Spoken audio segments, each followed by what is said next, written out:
This is Bob Oliphant from the Westford Historical Society and Museum, bringing you Episode 6 of Season 4 of the Westford Wardsman podcast. The Westford Wardsman newspaper was part of Turner's Public Spirit, a weekly newspaper in Ayer a century ago. In this episode, we'll be reading the Wardsman for the week ending Saturday, February 11th, 1911, and I'll elaborate on what was happening in Westford that week. The week starts with the Westford Center section. Sunday evening at the Congregational Church was observed as Christian Endeavor Day, being the anniversary of the founding of the movement. Mr. Wallace had arranged for some of the older ones to speak on the subject, Why I Believe in Christian Endeavor, and among those who spoke, most interestingly, in reminiscent vein, were Leonard Wheeler, Miss Louise Crosby, Houghton Osgood, and Mrs. David Wallace. Mr. Osgood conducted the praise service as usual. The Edward M. Abbott Hose Company held their regular monthly meeting at their headquarters on Boston Road on Tuesday evening with a good attendance. Fred Smith served an excellent supper. Weekend guests of the young people in the Alonzo Sutherland household were their cousins, Miss Alice Wilkerson of Methuen and Everett Marden of Woburn, and were in attendance at the minstrel entertainment on Friday evening. The crew on our branch line of the electric road have put in some pretty strenuous efforts to make their trips this week. The ice and snow has made plenty of trouble. Sunday morning, a volunteer group of townsmen took hold and helped to get the tracks cleared of ice. Motorman John S. Sherlock, who has been so sick with erysipelas, is slowly convalescing.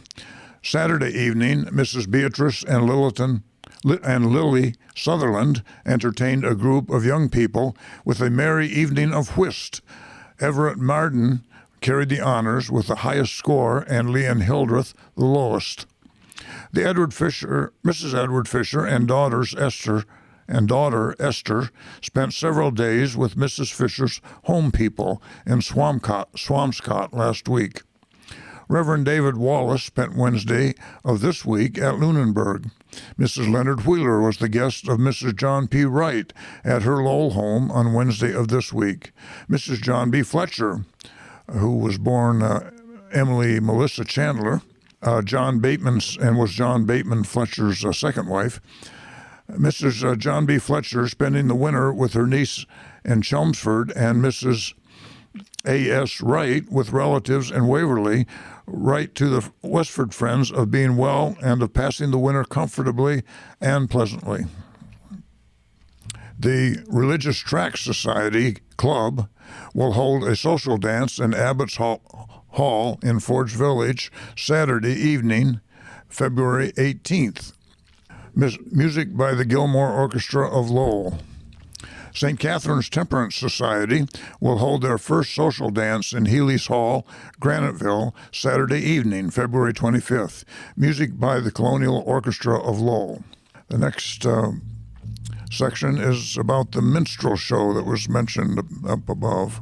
The minstrel show, which has been in preparation for some time, was given at the town hall last week, Friday evening, and proved most enjoyable and successful affair, reflecting great credit upon both teachers and pupils at Westford's Academy alike, who had cooperated in their endeavors to make it a success.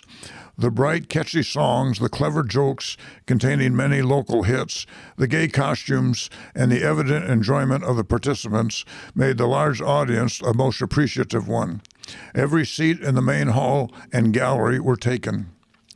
To specify the various ones who took the parts so creditably and would be to enumerate the entire membership of the school, pupils and teachers alike, but it was readily agreed that all carried their parts with great credit. Fully $90 were realized, and this sum will be used by the basketball team to defray their expenses. The sad thing about as happy and successful an evening was when, at the close of the entertainment, word was passed around that the silent messenger had entered the home nearby and that Mrs. Woods had passed away. Dancing was to have followed the entertainment, but out of respect for the sorrowing household and for her who had so often been one with them in these social gatherings, this plan was at once given up, and it was a quiet and saddened audience that dispersed to their homes. While sorry for some who came from a distance and did not know the deceased personally, those who did would have not been content to do otherwise as they did. The next paragraph is on the obituary of the same woman that passed away. The sad death of Mrs. Carrie L. Woods from pneumonia at her home last Friday has shocked and saddened the entire community. Mrs. Woods had been ill a little more than a week, stricken down in the very prime of useful and helpful womanhood. With an active, energetic, and capable temperament, always willing to do her full share in every way, she had worked especially hard getting settled and established in her pleasant new home, and with some tendency to pulmonary weakness, she was unable to withstand this dreaded disease, although she made a brave struggle, and all that skill and care could do was done for her. In her home, in the larger life of the community, in church, grange, and the various social activities of the town, Mrs. Woods filled a valuable and effective place, and in all of these she will be genuinely missed.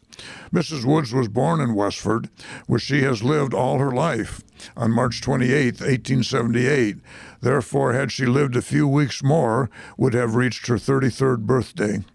She leaves to mourn her loss her husband, William L. Woods, her two sons, Albert, aged 15, and Clifford, aged 10, and her mother, Mrs. Jenny Fifield. And to this sorely stricken husband and these motherless boys and the bereaved mother, the sincere sympathy of the community goes out. The funeral services were held from her late home on Monday afternoon at 2 o'clock, and the large rooms were filled with sorrowing friends. Her pastor, Reverend Benjamin H. Bailey, spoke wisest words of loving appreciation and tender sympathy that found ready response in the hearts of all who heard him. A trio consisting of Mrs. Homer M. Seavey, E.G. Boynton, and Dexter Cogshell sang two beautiful selections, No Sorrow There and The Christian's Good Night. The floral tributes were of great beauty and profusion, and the wide bay windows where the casket was placed was completely banked with the flowers Mrs. Woods had so loved in her life. The members of the Thimble Club, with whom the deceased had spent many happy hours, sat in a group near their departed friend. Their floral tribute was of special beauty, a basket of 32 exquisite roses, one for each year of her life. At the foot of the casket, filled with flowers, stood the chair these friends had so recently presented to Mr. and Mrs. Woods, a pathetic reminder of the pleasant gathering held so recently, where all the conditions were so different. Interment was in Fairview Cemetery. The funeral arrangements were in charge of David L. Grieg, assisted by Mrs. Grieg, who was a near friend of the deceased. The bearers were Edward Fisher, J. Herbert Fletcher, William R. Taylor, and Harwood Wright. The next section is called Mock Trial. The cold, snowy evening last week, Thursday, was not propitious for a good attendance of the Grangers for their regular meeting. About 50 were present to the mock trial entitled The Great Plumber Breach of Promise Case, for which rehearsals had been in progress for some time under the direction of the lecturer, Mrs. Martha Grant. Those who took the various parts were Samuel Taylor, William Taylor, Andrew Johnson, Fred Blodgett, James Hartford, Grace Robinson, Miss Edith Pond, Miss Crocker, Mrs. Joseph Knight, Mrs. Leonard Wheeler, Miss Edith Lawrence, and Miss Alonzo Sutherland. At the business session, the amount of fully $60 from the Institute dinner was reported for the Grange Treasury after all bills were paid. A hearty vote of thanks was given to Mrs. Colburn and her assistants, who worked hard to make it a success. The next section is the About Town section. Oscar Spaulding has finished sawing lumber near the Pine Ridge Station and removed his portable mill to several lots of lumber north of the Brick Tavern. That was on Groton Road. Among the lots purchased is the Dennis Burke lot of the on the Tenney Road, about 1/4 of a mile northwest of Longsought Pond. By the breaking of a pole last week on the trolley line at Brookside on the Westford Division, the car is obliged to stop nearly opposite the mill. George H. Philbrick, who recently sold his blacksmith interest at Westford Station, is sawmill assistant for Hugo T. Page. William E. Wright, Ruth Carter, John Grieg, Charlotte Prescott, Edward Abbott, and William Taylor attended the complimentary dance at Littleton on Tuesday evening. The next paragraph reports another death. Well, no, it reports the same death that we previously reported. The death of Mrs. William L. Woods last week, Friday, recalls to the writer her childhood days at Brookside, where she was born in the house now occupied by Charles L. Wall, and a few years later, with her parents, moved into the house on the Lowell Road, now occupied by Sidney Whitney.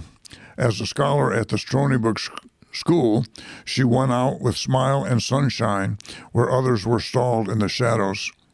That was written by Samuel L. Taylor, who writes the About Town section, which is the next section of this week's Wardsman. Miss Belle Walker is visiting her sister, Mrs. Clara Littlefield, in Fitchburg. Miss Walker keeps life bright and sunny by these tuneful to and fro movements. She was 68 years old. Councillor Fletcher's new stone house on Oak Hill is now skyward enough to be visible from Strawberry Hill Heights, West Chelmsford, and Post Office Square, it being in direct route from the square towards the North Pole and North Star, and 1/2 mile nearer. When completed, and with the rock and forest surroundings, it will be one of the most romantic settings on Oak Hill, and allowing said hill to include the whole township of 19,000 acres. That, by the whole township, he means the whole town of Westford, which is 19,000 acres. This house, by the way, is still there, and it's a very impressive building. You can't see it from Groton Road, but it's back where the quarries are near the Chelmsford line. Among the questions to be discussed at the next Pomona Grange of Middlesex North is, quote, what further legislation do the farmers of Massachusetts stand in need of, end quote. The next meeting of Westford Grange will be observed as Valentine's Night in charge of Miss Bertha Norris and Miss Edith Lawrence. A collection will be taken at the Unitarian Church Sunday for the Unitarian Sunday School Society. Let everybody forget to stay at home. Amos Poley is removing some contrary old apple trees that are afflicted with scale, brown and gypsy moths, and hollow to the bark. One of these aged ones forgot to bear fruit, and owing to its forgetfulness, it has received this long leave of absence. The teachers of the Sergeant School at Graniteville visited the schools at Arlington Heights on Monday. Miss Frances Bannister, as one of the teachers, was fortunate in the location selected by Superintendent Hill, whereby it allowed her the double privilege of visiting schools and visiting her aunt, Mrs. Charles F. Crosby. Mr. Crosby is one of the large market gardeners of Arlington. Mrs. Calvin L. Howard was one of several guests of the hospitality at the home of Reverend James Danforth in Tingsboro on Wednesday. Hospitality and relationship in this case were partakers together. Calvin's mother was Sarah Danforth, so she was a Danforth by her maiden name. At the meeting last Saturday of the Spaulding Light Cavalry Association, it was voted to adjourn until the first Sunday in March in respectful memory of Mrs. William L. Woods, Mr. Woods being a member of the association. Mr. and Mrs. Charles W. Whitney, who have been ill, are better and out waving the flag of good cheer at Dr. Wells for his combative skill with ill. The next paragraph is called Inspection. The annual town farm inspection and appraisal was held with the usual temptations of dinner last Saturday, although a drenching rain was putting in the fast work to discourage attendance. The tempting dinner won, and everybody came. Those present were Oscar Spaulding, Sherman Fletcher, Andrew Johnson, representing the selectmen, Charles Hildreth, Albert Schote, Arthur Burnham, representing the overseers of the poor, Leonard Wheeler, the tax collector, William Taylor, the auditor, Representative Edward Fisher, town clerk Frank Hildreth, Fred Blodgett, Calvin Howard as appraisers. All the above acted as appraisers of the dinner, and like the appraisal of the personal property, held it all past good in the edition of present best. The next section is the Forge Village section. The Ladies' Sewing Circle met in Recreation Hall on Wednesday afternoon at the usual hour. After business was transacted, a dainty luncheon was served. The Recreation Hall was in the St. Andrew's Mission House in Forge Village. St. Andrew's Choir held a very successful rehearsal on Wednesday evening. At 10:30 o'clock last Sunday morning, Reverend Edmund T. Schofield of North Chelmsford held Catholic services at Abbott Hall. The church was undergoing some construction work. The hall was, as usual, well filled. Reverend Michael E. Doherty of North Chelmsford will preach next Sunday. He will take for his subject indulgence. The final arrangements have been completed for the social dance, which is to be held at Abbott Hall on Saturday evening of the members of the Pro Tem Club. This club is composed of some of the most popular young men of the village, and it is hoped that a large number of their friends will be in attendance. Music for dancing will be furnished by the well-known Gilmore's Orchestra of Lowell, and ice cream and cake will be served during intermission by a corps of young ladies. Come and have good time, everyone. Cameron School was closed on Tuesday afternoon owing to the storm. Little Miss Gladys Baker, who was 8 years old, is suffering from a severe cold at her home. Notwithstanding the bitter cold weather of the last couple of weeks, the house, which is being built by Amity Cotton off the southerly side of East Prescott Street, is nearing completion, as are the houses being put up by the Abbott Worsted Company. On Sunday afternoon, there will be a tryout for all speedy horseflesh on Forge Pond. This is the first time this winter that owners of fast horses have had opportunity to show what they can do, and it is hoped that some of the speedy horses from Graniteville, Westford, Littleton, Groton, and other surrounding towns will be on hand for this tryout. These are usually sulky races with trotter horses. Next section is called Mission Notes. At St. Andrew's Mission on Sunday morning, communion services were held at 8:15 o'clock. Evening prayer was sung at 4:15 p.m. and was largely attended. The pastor, Reverend R.L. Bumpus, was accompanied by Reverend Carlton Mills, an interested worker on Sunday school work.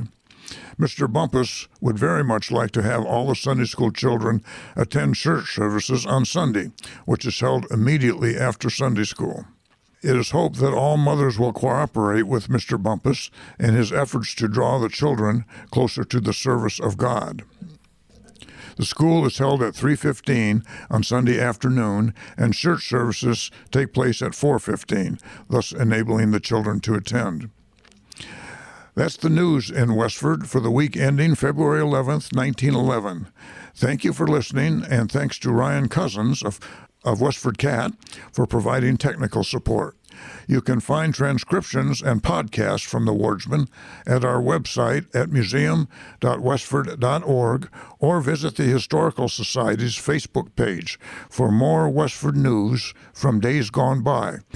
This is Bob Oliphant, and I hope you will join us for next week's Westford